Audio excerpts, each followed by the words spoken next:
Pernahkah kita merasa bersalah hanya karena ingin berhenti mencintai kekurangan tertentu dalam diri kita atau dalam diri orang yang kita cintai? Di banyak narasi populer, kita diajarkan bahwa cinta sejati adalah menerima segalanya. Mencintai tanpa syarat, mencintai bahkan luka dan kekurangan. Namun para filsuf eksistensialisme justru mengajukan pertanyaan yang lebih sunyi. Apakah menerima segalanya selalu berarti hidup secara otentik? Hari ini di Mari Berpikir, kita akan merenungkan bagaimana para filsuf eksistensialisme memaknai berhenti mencintai kekurangan. Dalam filsafat eksistensialisme, manusia tidak dilihat sebagai makhluk yang sudah jadi. Kita adalah makhluk yang selalu dalam proses menjadi. Jean-Paul Sartre mengatakan bahwa eksistensi mendahului esensi. Artinya, kita tidak ditakdirkan untuk selamanya terikat pada versi diri yang rusak, terluka, atau tidak bertumbuh. Dari sudut pandang ini, berhenti mencintai kekurangan tertentu bukanlah pengkhianatan terhadap diri, melainkan kejujuran eksistensial. Bagi Sartre, ada bahaya besar ketika kita terlalu nyaman dengan kekurangan kita.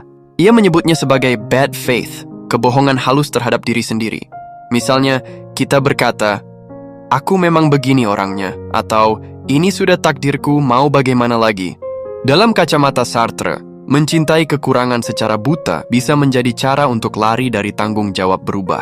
Maka berhenti mencintai kekurangan tertentu justru bisa menjadi tindakan paling bertanggung jawab, mengakui bahwa kita bebas untuk memilih menjadi versi diri yang lain. Albert Camus tidak berbicara tentang perubahan sebagai pelarian dari absurditas hidup. Baginya hidup memang absurd, tidak selalu masuk akal. Namun menerima absurditas bukan berarti mencintai penderitaan tanpa batas. Kamu mengajarkan sikap revolt, perlawanan sunyi.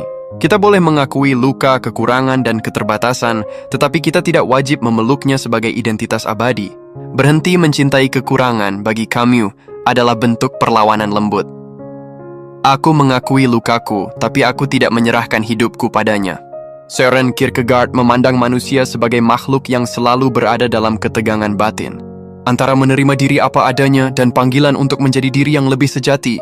Dalam konteks ini, mencintai kekurangan tanpa refleksi bisa membuat kita terjebak dalam keputusasaan yang tenang.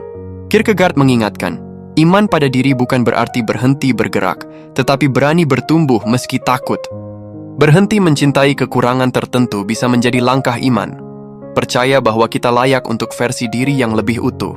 Dalam kehidupan nyata, kita mungkin berhenti mencintai kebiasaan menunda, berhenti memaklumi relasi yang melukai, atau berhenti membenarkan sikap yang merusak diri. Ini bukan berarti kita membenci diri sendiri, justru sebaliknya. Eksistensialisme mengajarkan bahwa cinta sejati pada diri kadang dimulai dari keberanian berkata, "Aku tidak ingin terus hidup seperti ini." Mungkin